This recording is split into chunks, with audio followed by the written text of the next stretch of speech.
मुश्किल नहीं है कुछ इस दुनिया में, तू जरा हिम्मत तो कर।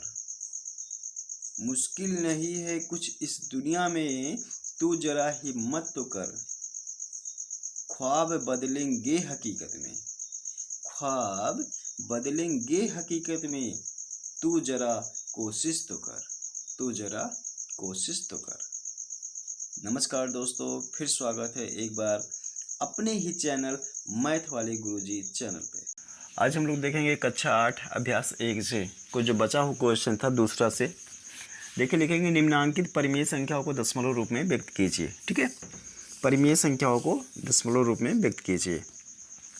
तो इसको देखो व्यक्त करते हैं। यहाँ पर देखो दिया हुआ है 5/4 माइनस 5/4।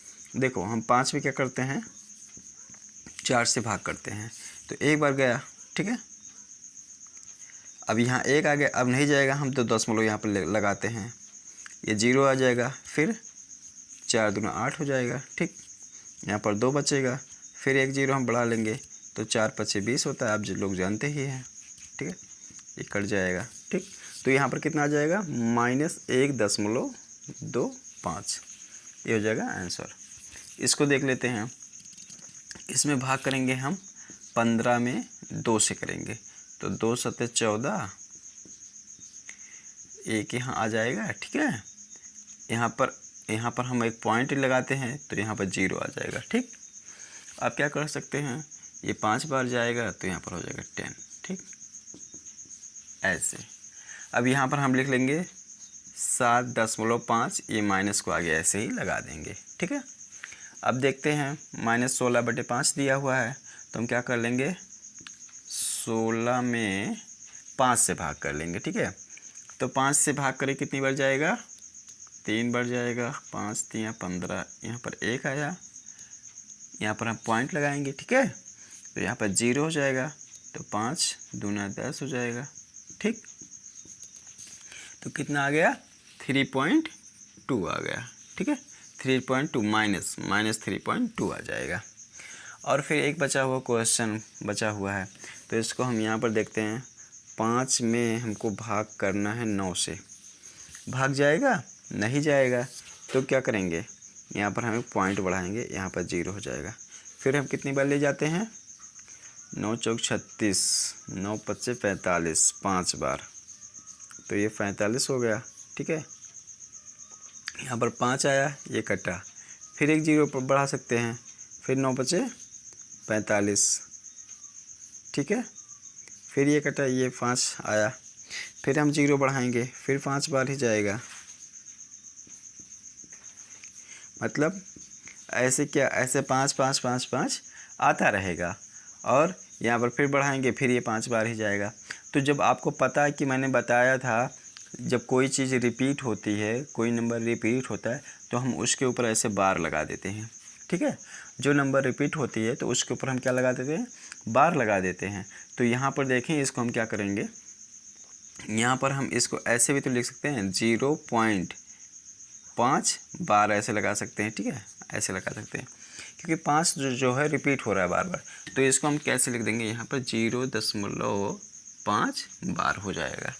ठीक है, तो यहाँ तक अभी तक आप लोगों को समझ में आया होगा। देखते हैं अब तीसरा क्वेश्चन। देखेंगे, ये तीसरा क्वेश्चन है, लिखा है निम्नांकित परिमेय संख्याओं में से कौन कौन सी संख्याओं को शांत दशमलव में निरूपित किया जाता है। तो किसको हम शांत में निरूपित कर सकते हैं, किसको नहीं निरूपित कर सकते हैं, आइए यहाँ पर समझते हैं। मैंने पिछले वीडियो में बताया था कि मैं एक तरीका बताऊंगा जिससे आप देख के ही बता देंगे कि इसको शांत में बदल सकते हैं, इसको नहीं बदल सकते हैं। तो देखते हैं क्या है वो तरीका।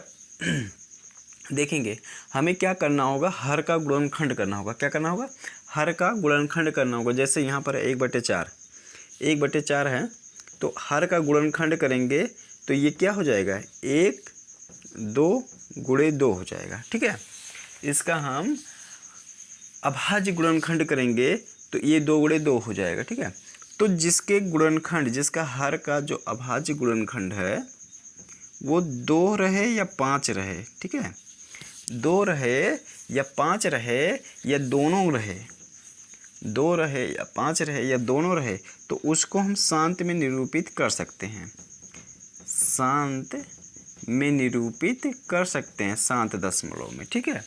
और जिसका इसके अलावा कुछ आ जाता है, हर का अभाज्य गुणनखंड इसके अलावा कुछ आ जाता है तो उसको हम शांत में निरूपित नहीं कर सकते हैं। समझ पा रहे हैं? जैसे देखें यहाँ पर हर का गुणनखंड क्या है, 2 गुणे 2 है, तो उसको हम लिख देंगे शांत में निरूपित किया जा सकता है, शांत दशमलव संख्या, शांत दशमलव संख्या, ठीक है। ऐसे तो जो जो शांत होगा उसी को हम लोग लिख लेंगे। तो देखते हैं यहाँ पर ये दूसरा 11/8 है, इसका अभाज्य गुणनखंड करेंगे तो 2 गुणे 2 गुणे 2 गुणे 2, तो देखिए सभी में 2 ही मिल रहा है तो इसको हम शांत लिख देंगे, शांत, ठीक है। उसके बाद देखें -27 बटे कितना है 4 है, तो इसका देखें -27 तो रहेगा ही रहेगा, केवल हमको नीचे वाले से मतलब है, तो इस क्या हो जाएगा, ये भी शांत हो जाएगा, ठीक है, ये भी शांत हो जाएगा।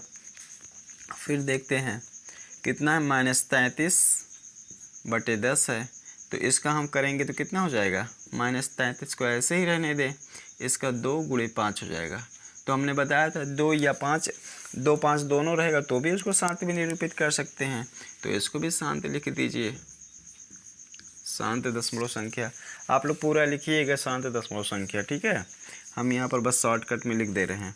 उसके बाद देखिए ये 2/7, 2/7, इसका देखिए गुणनखंड निकालेंगे तो 1 और 7 ही तो मिलेगा, 1 और 7 मिलेगा। तो देखिए यहाँ ना 2 है ना 5 है, ना दोनों ही है, ना 2 5 दोनों नहीं है, तो इसको हम लिखेंगे, इसको निरूपित नहीं किया जा सकता, इसको शांत दशमलव संख्या में निरूपित नहीं किया जा सकता, ठीक है, ऐसे लिख देंगे। इसके बाद देखें 6/15 है, तो इसका हम निकालेंगे तो कितना हो जाएगा, 3 और 5 हो जाएगा ना, 3 और 5 हो जाएगा अभाज्य गुणनखंड। तो इसमें देखो 5 तो आ रहा है लेकिन ये 3 आ जा रहा है, जो कि हमने नियम में ऐसा नहीं बताया था। हमने नियम में ऐसा बताया था केवल 2 होना चाहिए और 3 होना चाहिए, सॉरी 2 होना चाहिए और 5 होना चाहिए, 2 और 5 दोनों होना चाहिए, लेकिन यहाँ पर क्या आ जा रहा है, 3 आ जा रहा है, तो इसको भी हम नहीं बदल सकते हैं, ठीक है। इसको भी यही लिख लेंगे ऊपर कि इसको शांत दशमलव में निरूपित नहीं किया जा सकता, ठीक है। तो आई होप आप लोग को अभी तक यहाँ तक समझ में आ रहा हो। देखेंगे चौथा क्वेश्चन लिखा है 1/2 1/3 प्लस 1/5, ठीक है, सभी प्लस में है कि योगफल को ये दशमलव संख्या में बदलें तो यह शांत होगा अथवा अशांत, ठीक है। तो देखते हैं, इसको सॉल्व करके देखते हैं। पहले इसको सॉल्व कर लेते हैं, 1/2 1/3 और 1/5, तो सॉल्व करें तो कितना हो जाएगा, यहाँ पर एलसीएम यदि हम निकालें तो एलसीएम हो जाएगा 30, 2 3 6 6 5 30 हो जाएगा। यहाँ पे कितना हो जाएगा, 15 10 और यहाँ पर हो जाएगा 6, ठीक है। तो ये हो जाएगा 15 10 25 और 25 6 31, 31/30। तो ये 30 का हम क्या निकाले, अभाज्य गुणनखंड, तो ये 15 हो गया और 3 से कटेगा, 3 5 15, तो यहाँ पर 31, इसका निकल रहा है 2 गुणे 3 और गुणे 5, ठीक है। तो इसका अभाज्य गुणनखंड कितना आ रहा है, 2 3 5 आ जा रहा है, जबकि हमने बोला था कि अभाज्य गुणनखंड या तो 2 रहे पूरा पूरा, या 3 रहे या 5 रहे, या 2 और 5 दोनों रहे, तो उसको हम शांत में बदल सकते हैं अथवा नहीं बदल सकते हैं। तो यहाँ देखें, तो चूँकि हर का अभाज्य गुणनखंड 2 गुणे 3 गुणे 5 है, अतः यह अशांत दशमलव संख्या होगा, ठीक है। फिर आइए देखते हैं अगला क्वेश्चन। देखेंगे पांचवा लिखा है, निम्नांकित परिमेय संख्याओं में से किस किस का शांत दशमलव में निरूपण नहीं हो सकता है।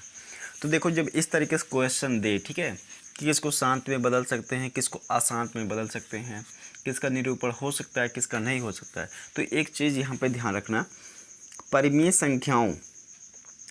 संख्याओं को कब हम शांत में बदल सकते हैं, कब अशांत में, किसको हम शांत में बदल सकते हैं, किसको शांत में नहीं बदल सकते हैं। इसके लिए नियम ये है कि जब आपको पता है कि जो परिमेय संख्या होता है वो P/Q के रूप का होता है, ठीक है, जो परिमेय संख्या होता है वो P/Q के रूप का होता है। हम क्या करना होगा, हमें Q का अभाज्य गुणनखंड निकालना होगा, Q का अभाज्य गुणनखंड निकालना होगा। यदि अभाज्य गुणनखंड, ठीक है, अभाज्य गुणनखंड कैसे निकालते हैं, ऐसे निकालते हैं। तो इसका देखिए कितना आ गया, 2 × 3। यदि अभाज्य गुणनखंड जो इसका नीचे वाला आया हुआ है हर, यदि उसका हर जो है 2 रहे या 5 रहे, ठीक है, या तो पूरा उसका गुणनखंड 2 ही रहे या 5 ही रहे या दोनों रहे, तो उसको हम शांत में बदल सकते हैं। इसके अलावा यदि कोई 3 आ जाता है, कुछ भी आ जाता है, तो वो क्या होगा, अशांत हो जाएगा, ठीक है। बस ये सिंपल तरीका जानो कि आप हर का अभाज्य गुणनखंड निकाल लो, यदि उसमें 2, 5 या 2 और 5 दोनों मिल रहा है तो उसको शांत, और जो नहीं मिल रहा है उसको अशांत, ठीक है। तो इसमें देखिए उसी प्रकार से क्वेश्चन है, ये लिखा है निम्नलिखित परिमेय संख्याओं में से किस किस का शांत में दशमलव में निरूपण नहीं हो सकता है। तो यहाँ देखें, आप बताओ किस किस का निरूपण नहीं हो सकता। देखो यहाँ पर इसका निरूपण नहीं हो सकता, क्यों, हम लिखेंगे हल में 24 1 × 7 निरूपण नहीं हो सकता है। जिसका जिसका निरूपण नहीं हो सकता उसको लिख लेंगे। तो इसका देखें, इसका भी 2 × 3 हो जाएगा, निरूपण नहीं हो सकता है। इसका देखें 3 × 5 हो जाएगा, निरूपण नहीं हो सकता है। इसका क्या हो जाएगा, 1 × 5 हो जाएगा। इसका मतलब इसका निरूपण हो सकता है, समझ रहे हैं, ये शांत में बदला जा सकता है। लेकिन हमको क्या बताना कि जिसको हम शांत में नहीं बदल सकते हैं तो इसको नहीं लिखेंगे, ठीक है, हल में।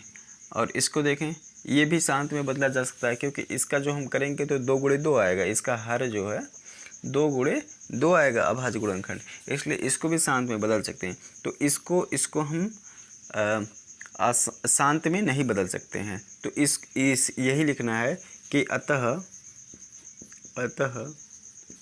24/7 5/6 7/15 को शांत दशमलव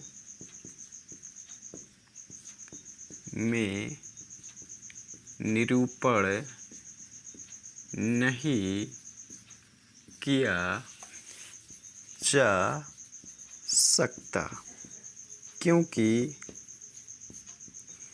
Q का अभाज्य गुणनखंड 2 × 5 नहीं है, ठीक है। बस देखेंगे, छठा क्वेश्चन है। इसमें आपको क्या बताना है कि इसको सत्य असत्य बताना है आपको, ठीक है।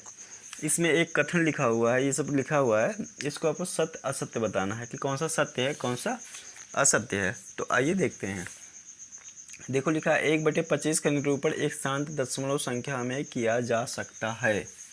तो पहले नंबर हम क्या करें, 25 का हम निकाल लेते हैं अभाज्य गुणनखंड। तो देखें यहाँ पर, मतलब 25 का जो अभाज्य गुणनखंड निकल रहा है कितना, 5 × 5 निकल रहा है, ठीक है। तो हमने क्या बताया था, 2 हो 5 हो या 2 या 5 दोनों, तो उसको हम शांत में बदल सकते हैं। तो इसको हम लिख लेंगे सत्य है, ठीक है, इसको लिख लेंगे सत्य, यहाँ पर लिख लेंगे सत्य, ठीक। उसके बाद देखिए 1/9 का निरूपण एक शांत दशमलव में किया जा सकता है। ये असत्य हो जाएगा, क्योंकि इसका जो है 3 × 3 आ जाएगा। तो आपको पता है कि 3 × 3 होगा तो उसको शांत में नहीं बदल सकते हैं। तो इसको भी लिखेंगे असत्य, इसको लिखेंगे असत्य, ठीक है। 0.6 और 0.60000 कोई अंतर नहीं है, सत्य है ये, सत्य है। क्यों, क्योंकि 0.6 की जो वैल्यू हो वही वही वैल्यू 0.6000000 की भी है। ऐसे आप कितने भी जीरो लगा दें उसके और इसके मान में कोई फ़र्क नहीं पड़ेगा, उतना ही रहेगा। 3/7 अपने दशमलव संख्या के रूप में अशांत आवर्ती नहीं है। अशांत आवर्ती किसे कहते हैं, मैंने विस्तार से बताया था वीडियो में कि अशांत आवर्ती किसे कहेंगे। अशांत आवर्ती वही होता है जो बार बार आता रहता है, ठीक है, दशमलव के बाद। देखें लिखा है 3/7 अपने दशमलव संख्या के रूप में अशांत आवर्ती नहीं है। तो हम चेक कर लेते हैं ये अशांत आवर्ती होगा, जानते क्यों होगा। ये देखो 3/7 है ना, इसका हम गुणनखंड करके 3 7 आएगा, तो ये तो पूरा कटेगा ही नहीं, इसको भाग देने पर कटेगा नहीं, तो अशांत आवर्ती ही होगा। जबकि इसमें कह रहा है कि अशांत आवर्ती नहीं है, तो ये क्या हो जाएगा, असत्य हो जाएगा, ठीक है, असत्य हो जाएगा। तो इस तरीके से आपका ये अभ्यास 1J ख़त्म हो रहा है। फिर हम अगले वीडियो में देखेंगे नेक्स्ट अभ्यास J के बाद आता है K, ठीक है, तो K को देखेंगे।